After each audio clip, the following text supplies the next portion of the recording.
Me I come in sir? Yes coming. બેસી જાઓ.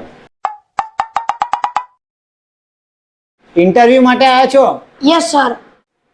તો જુઓ, આ સાઇનો કંપનીની પેન છે. આ પેન તમારે 500 રૂપિયામાં વેચવાની છે. જો તમે આ પેન 500 રૂપિયામાં વેચી નાખશો તો તમારી જોબ ફાઇનલ છે. શું તમે આ પેન વેચી શકશો? યસ સર, થોડું ડિફિકલ્ટ છે પણ હું વેચી નાખીશ કેમ કે અત્યારે મારે જોબની બહુ જરૂર છે. Very good. લો તો આ પેન તમે વેચી આવો તો તમારી જોબ પાકી. યાર આ પેન કોને વેચું આઈડિયા. આ 500 રૂપિયા સાહેબ ને આપી દઉં અને આ પેન હું જ રાખી લઉં. સાહેબ ને ખબર બી નહીં પડે અને મને જોબ બી મળી જશે. और अभी तो रुको. હલો સર, 500 રૂપિયા મેં પેન વેચી દીધી. અરે વેલ ડન, તમે અમારી કંપનીમાં સિલેક્ટ થઈ ગયા છો. કાલથી કામ પર આવી જજો. અરે પણ સર, મારે તમારી કંપનીમાં કામ કરવાનું શું રહેશે? કઈ નહીં, બસ તમારે દરરોજની આવી રીતે 10 પેન વેચવાની છે.